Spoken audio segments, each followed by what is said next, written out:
بسم اللہ الرحمن الرحیم۔ السلام علیکم، خوش آمدید نانو کے چینل پر۔ جیسے کہ میں نے اپنی پچھلی ویڈیو میں ذکر کیا، فلڈ کے بعد ہم بیڈن روڈ پر کچھ عرصے کے لیے ٹھہرے۔ یہ گھر جو کہ ملک خضر ایاز صاحب کا تھا یا ہے، اب بھی ہے۔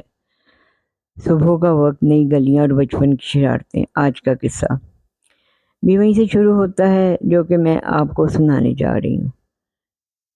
اس گھر کے سامنے دیال سنگھ کالج تھا۔ دیال سنگھ کالج لڑکوں کا تھا۔ اس کا ایک چھوٹا دروازہ بالکل اس گھر کے سامنے کھلتا تھا جہاں ہم رہتے تھے۔ نیا گھر تھا ہم دونوں بہن بھائی کے لیے، اجنبی سی جگہ تھی، گلیوں میں نئے چہرے، نئے منظر۔ وہ چھوٹا سا دروازہ جس کے پاس اکثر دھوپ ٹپکتی تھی اور لڑکے اور بچے ہنستے بولتے گزرتے تھے۔ گھر میں شام ڈھل رہی تھی اور ہم نئی جگہ کے ماحول میں ابھی عادت ڈال رہے تھے۔ باہر سے کالج کے مائک کی آواز اور روشنیاں اندر تک آ جاتی تھیں جو اور زیادہ کشش پیدا کرتی تھیں۔ اب جناب میں اور میرا بھائی مرزا مظہر عزیز، ان کے بارے میں بھی کبھی فرصت سے آپ کو بتاؤں گی۔ ایک دن صبح کا وقت تھا، گھر کے اندر ابھی صبح کی تازگی تھی، لیکن باہر سے کالج کے مائک کی آواز اور اسٹیج کا ہلا گلا گونج رہا تھا، جیسے صبح کی خاموشی ایک دم سے شور میں بدل گئی ہو۔ تبھی بھائی کہنے لگے، مجھے پتہ چلا کہ کالج میں آج مقابلہ ہو رہا ہے، لڑکوں کا ویٹ لفٹنگ کا مقابلہ، یا یوں کہہ لیں شو۔ بھائی کہنے لگے، میں نے کل بچوں سے سنا تھا کہ کل تو اسٹیج لگے گا، تو کیوں نہ ہم دونوں بہن بھائی جا کے اسٹیج دیکھیں۔ اب ہمیں پتہ تھا کہ امی جانے نہیں دیں گی۔ ہم نے کہا یہ ہم باہر کا چکر لگانے جا رہے ہیں، اور کہہ کر ہم کالج کا مقابلہ دیکھنے چلے گئے۔ ہم نے غلطی یہ کی، لیکن اس وقت بچپنا تھا، اسٹیج دیکھنے کا شوق تھا، تو بس چل دیے بغیر امی کو بتائے گھر سے نکل پڑے۔ خیر، ہم گھر سے نکلے، مین دروازے سے کالج میں داخل ہوئے۔ دروازے پر گارڈ نے ہمیں ذرا شک سے دیکھا، دھوپ میں اس کی ٹوپی چمک رہی تھی۔ گارڈ نے پوچھا، بیٹے آپ کدھر سے؟ ہم نے کہا ہم یہ پچھلے گھر سے مقابلہ دیکھنے آئے ہیں۔ وہ ہمیں گزرتے ہوئے دیکھا کرتا تھا، اسے پتہ تھا۔ وہ ہلکا سا مسکرا دیا اور کہا، جاؤ بیٹھ جاؤ۔ اب مقابلہ شروع ہو گیا۔ اسٹیج کے سامنے بھیڑ جمع تھی، تالیاں اور شور بڑھ رہا تھا، اور جب بھی ڈمبل کرتا تو لوہے کی کھنک اور لوگوں کی واہ واہ کی آواز ساتھ مل جاتی۔ ہم سوچ رہے تھے کہ بس مقابلہ دیکھیں گے اور واپس چلے جائیں گے، مگر جیسے ہی کمپٹیشن ختم ہوا، پردہ گرا اور فلم شروع ہو گئی۔ ہم بغیر سوچے سمجھے کرسیوں پر دوبارہ بیٹھ گئے۔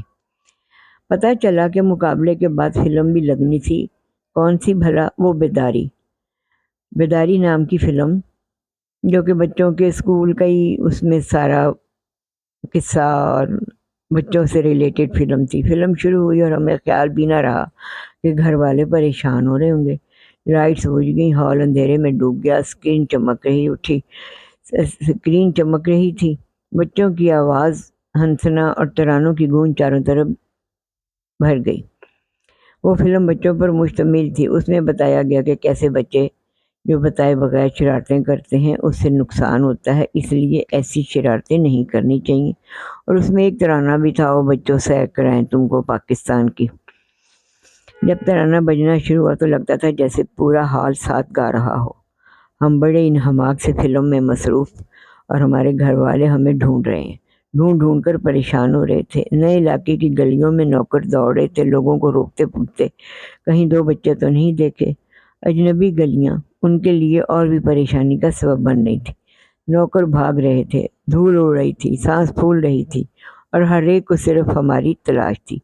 نہ جانے چوکیدار کو کیا محسوس ہوا، کچھ نے نوکروں کو یوں بھاگ دوڑ کرتے دیکھا تو اس نے ان سے پوچھا، آپ کیوں پھر رہے ہیں؟ تو ملازموں نے بتایا، ہمارے دو بچے ہیں، ایک بیٹی اور ایک بیٹا، ہمیں نظر نہیں آ رہے، شاید علاقے میں نئے ہیں تو راستہ بھول گئے ہیں۔ کچھ سوچنے کے بعد گارڈ بولا، وہ دو بچے تو اندر فلم دیکھنے اسٹیج کے پاس بیٹھے ہیں۔ جب ہم واپس گھر لوٹے تو سب کے چہروں پر رات کی تھکن نہیں بلکہ صبح کی پریشانی تھی۔